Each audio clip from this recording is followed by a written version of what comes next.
BRS party పార్లమెంట్ల వారీగా సమీక్షా సమావేశాలు నిర్వహించారు. ఈ సమీక్షా సమావేశాల్లో నాయకులు రావటం, కాసేపు మాట్లాడటం, ఆ సమావేశము ఉదయం 10 గంటల నుంచి సాయంత్రం 4 గంటల వరకు జరిగినా వాళ్ళేదో చెప్పాలని చెప్పుకోవటం, వెళ్ళిపోవటం. ఆ విధంగా మొక్కుబడిగా సమీక్షా సమావేశాలు జరిగినాయి. ఈ బీఆర్ఎస్ పార్టీ సూత్రప్రాయంగా ఒక నిర్ణయం తీసుకుంది. మనం అసలు టీఆర్ఎస్ని బీఆర్ఎస్ అని పేరు మార్చడం తప్పు. తర్వాత రాష్ట్రాన్ని వదిలి మన శక్తియుక్తులు వనరులన్నీ మా రాష్ట్రం మీద పెట్టడం, ఇతర రాష్ట్రాలు తిరగటం, సమయం వృధా చేయటం వల్ల తీరని నష్టము పార్టీకి జరిగిందని ఇప్పుడు గమనించారు. మళ్ళీ పేరుని వెనక్కి టీఆర్ఎస్ అని తెచ్చి అసలు మన దేశ రాజకీయాలు మనకొద్దు, జాతీయ రాజకీయాలు మనకొద్దు, తన్నుమాలిన ధర్మము విధము చెడ్డ బేరము, నేల విడిచి సాము అనే విధంగా తెలంగాణ రాష్ట్రం వదిలి ఉత్తర భారతం తిరగటం లేదు. తెలంగాణ రాష్ట్రంలో పన్నులు కడితే ఈ ప్రజలు పన్నుల రూపాన కట్టిన డబ్బు తీసుకువెళ్ళి పంజాబ్లో, అట్లాగే ఉత్తరాఖండ్లో, అట్లాగే జార్ఖండ్లో ఆయన కావాలంటే పార్టీ డబ్బులు ఇవ్వచ్చు, తన సొంత డబ్బులు ఇవ్వచ్చు. తెలంగాణ రాష్ట్ర ఖజానా నుంచి అక్కడ ఉండే ప్రజలకు పంపిణీ చేయటం తెలంగాణ ప్రజలకు ఆగ్రహాన్ని తెప్పించింది. సూత్రప్రాయంగా ఏ రాష్ట్రంలో కూడా ఎక్కడా పోటీ చేయొద్దని నిర్ణయించుకున్నారు. దాంతోపాటు కుటుంబ సభ్యులు కేసీఆర్, కేటీఆర్, కవిత, హరీష్ రావు నలుగురు ఎవ్వరు కూడా లోక్సభకు పోటీ చేసే ప్రసక్తి లేదనే నిర్ణయానికి వచ్చారు. ఒకానొక సమయంలో కేసీఆర్ మెదక్ నుంచి పోటీ చేస్తాడు, మహబూబ్ నగర్ నుంచి పోటీ చేస్తాడని ఊహాగానాలు ఉన్నా ప్రస్తుతం ఈ కుటుంబం అంతా కూడా రాష్ట్రం మీదే దృష్టి సారించాలని ఉంది. నిజామాబాద్లో కవిత పోటీ చేయాలని భావించిన అక్కడ పసుపు బోర్డు, కేంద్ర ప్రభుత్వం మోడీ పసుపు బోర్డు ప్రకటించడం వల్ల అక్కడుండే రైతులందరూ, పసుపు రైతులందరూ జై బీజేపీ అంటున్నారు, కమలం పార్టీ అంటున్నారు.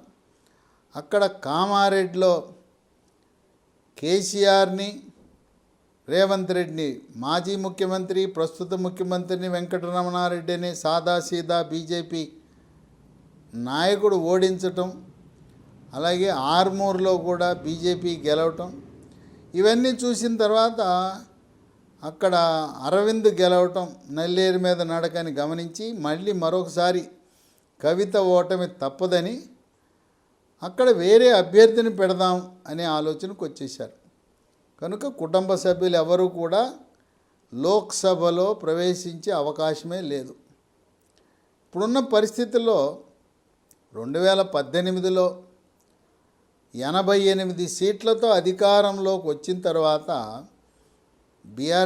టీఆర్ఎస్ పార్టీ ఎంత దర్పంతో మాట్లాడారంటే, ఒక సీటు ఎంఐఎంకి ఇస్తున్నాం, 16 సీట్లు కైవసం చేసుకోవాలి, సారు కారు 16 అనే డైలాగ్ పెట్టారు. అప్పుడు సారంట, కారంట, 16 అంట. 2018 శాసనసభ అయిన తర్వాత పార్లమెంట్ ఎన్నికల ముందు 4 నెలల కాల వ్యవధిలోనే పూర్తిగా పతనం అయిపోయింది బీఆర్ఎస్ పార్టీ. లోక్సభ ఎన్నికల్లో కేవలం 9కి పరిమితమైంది.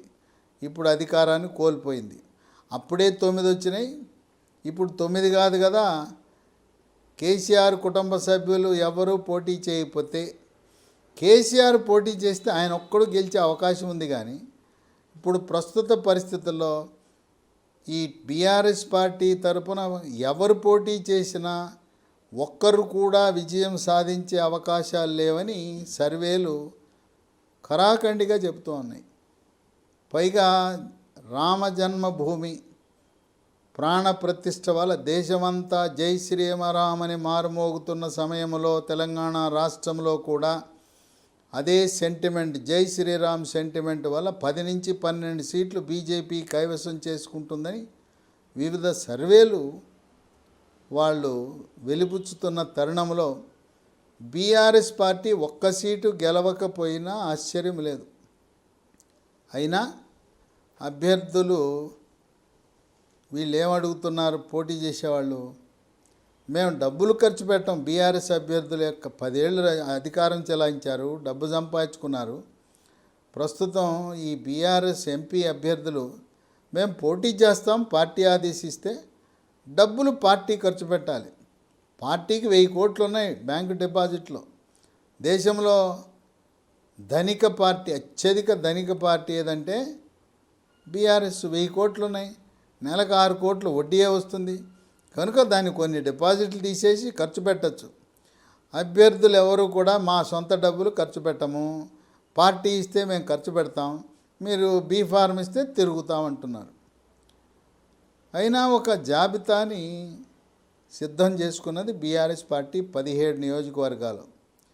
ఇవి సోషల్ మీడియాలో విస్తృతంగా ప్రచారంలో ఉన్నాయి.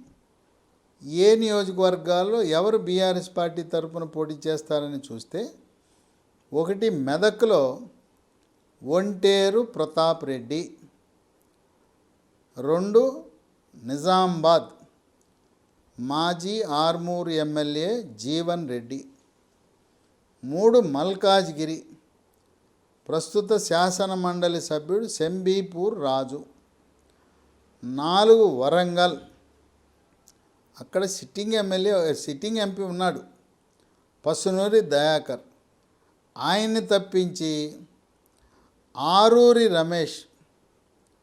ఈ ఆరూరి రమేష్ ఆయన్ని రంగంలో తీసుకురావాలని చూస్తున్నారు. పసునూరి దయాకర్ ఆయన బీఆర్ఎస్ పార్టీని వీడి భారతీయ జనతా పార్టీలో చేరే అవకాశాలు ఉన్నాయని ఊహాగానాలు ఉన్నాయి.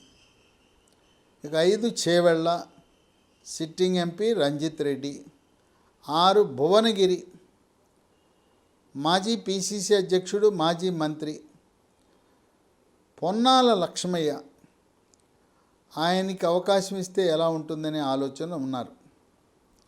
7 ఆదిలాబాద్ ఆత్రం సక్కు, 8 జహీరాబాద్ బీబీ పాటిల్. కానీ బీబీ పాటిల్ బీఆర్ఎస్ పార్టీ తరఫున పోటీ చేసే అవకాశం లేదు. ఎందుకంటే ఆయనకి పరిస్థితి అర్థమైంది.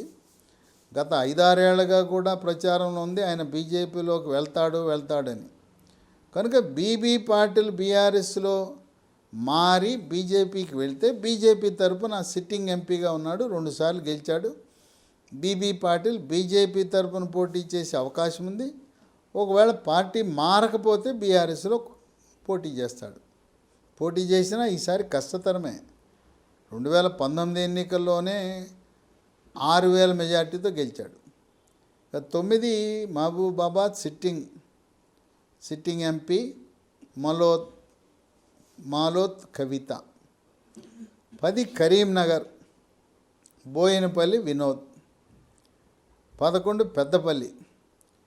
ఇక్కడ సిట్టింగ్ ఎంపీ లోక్సభ ఉన్నాడు వెంకటేష్ నేత, ఆయన్ని తప్పించి బాల్కా సుమన్ పెట్టాలనే ఆలోచన ఉంది.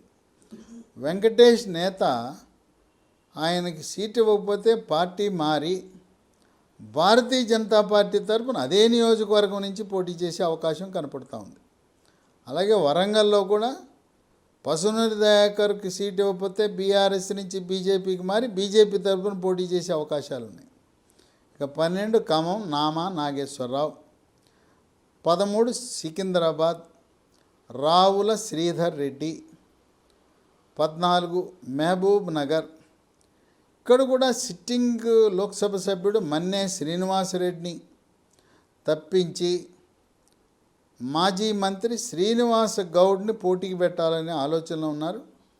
మన్నెం శ్రీనివాసరెడ్డికి లోక్సభ సీట్ ఇవ్వకపోతే ఆయన పార్టీ మారి బీజేపీకా లేదు కాంగ్రెసా, ఆయనకి ఏది అనుకూలంగా ఉంటే పార్టీ మారడం తథ్యమనే ఊహాగానాలు ఉన్నాయి. ఇక 15 నాగర్ కర్నూలు సిట్టింగ్ ఎంపీ రాములు, ఆయన్ని తప్పించి గువ్వల బాలరాజు అచ్చంపేట నుంచి గువ్వల బాలరాజుకి ఇవ్వాలనే ఆలోచనలో ఉన్నారు.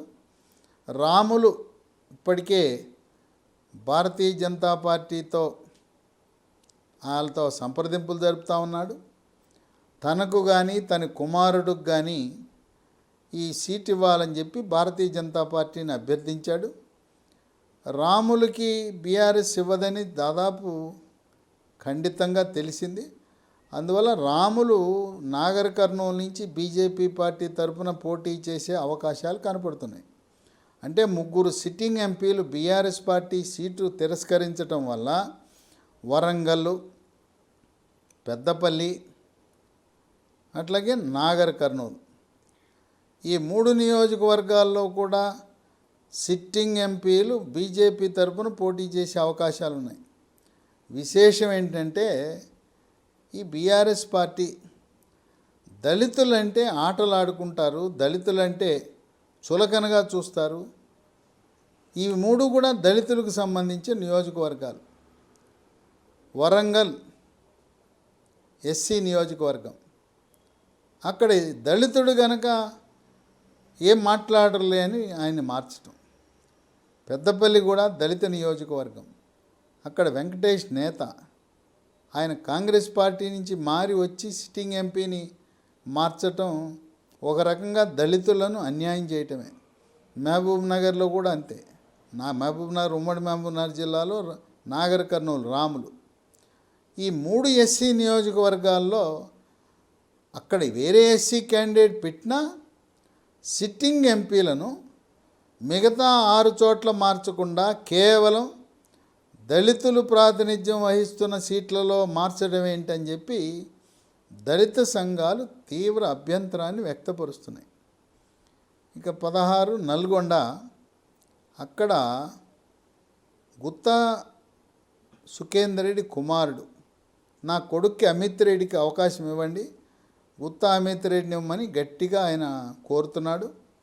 ఒకవేళ గుత్తా అమిత్ రెడ్డికి లోక్సభ సీట్ ఇవ్వకపోతే గుత్తా సుఖేందర్ రెడ్డి కూడా ఆయన తెలుగుదేశం పార్టీ, తదుపరి కాంగ్రెస్ నుంచి టీఆర్ఎస్, అందువల్ల రేవంత్ రెడ్డితో ఉన్న సాన్నిధ్యంతో తన కొడుకు భవిష్యత్తు దృష్ట్యా త్వరలో ఆయన బీఆర్ఎస్ పార్టీ టీఆర్ఎస్ని వీడి కాంగ్రెస్లోకి వెళ్ళినా ఆశ్చర్యం లేదు.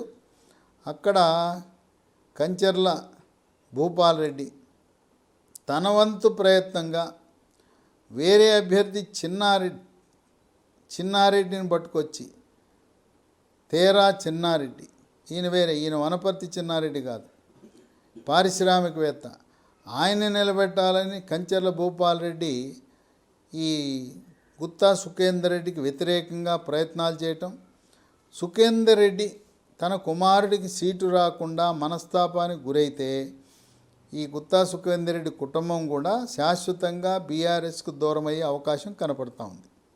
ఇక 17 హైదరాబాదులో ఎంఐఎం, పేరు చెప్పకపోయినా మిత్రపక్షం, చట్టాపట్టాలు వేసుకుని ఎన్నికల్లో పోటీ చేయటం, ప్రభుత్వంలో సంకీర్ణ ప్రభుత్వం కాకపోయినా కారు స్టీరింగు ఓవైసీ చేతిలో ఉంది. సారు కేసీఆర్ సీటు వెనక సీట్లో పడుకుంటాడు అనే ఆరోపణ ఉన్న తరుణంలో అక్కడ బీఆర్ఎస్ పార్టీ లక్ష్యం ఎంఐఎం, అక్కడ అసదుద్దీన్ ఓవైసీ గెలుపు లక్ష్యంగా వీళ్ళు వ్యూహాలు రచన చేస్తారు. నామకే వాస్తే ఊరు పేరు లేని ఒక వ్యక్తిని ఉన్నామంటే ఉన్నామని ఒక అభ్యర్థిని హైదరాబాద్ నియోజకవర్గంలో పోటీకి పెడతారు. అక్కడ ప్రధానంగా పోటీ ఎంఐఎంకి భారతీయ జనతా పార్టీ మధ్యలో ఉంటుంది, కాంగ్రెస్ కూడా నామమాత్రమే. ఈ విధంగా బీఆర్ఎస్ అభ్యర్థులను సిద్ధం చేసుకుంటున్న 3 దళితులను మార్చటం, మహబూబ్ నగర్లో సిట్టింగ్ మన్నేం శ్రీనివాసరెడ్డిని మార్చటం, ఉన్న 9 మందిలో 4 సీట్లు మార్చటం, బీబీ పాటిల్ వీళ్ళు ఉండమంటున్నారు, బీఆర్ఎస్ వాళ్ళు ఉండమంటున్నారు, కానీ ఆయనే నాకు వద్దు నేనే వెళ్ళిపోతాననే ధోరణిలో బీబీ పాటిల్ ఉన్నాడు. కనుక రాబోయే పార్లమెంట్ ఎన్నికల్లో బీఆర్ఎస్ పార్టీ ఒక్క పార్లమెంట్ సీట్లో కూడా గెలవకపోయినా ఆశ్చర్యం లేదని విశ్లేషకులు భావిస్తున్నారు.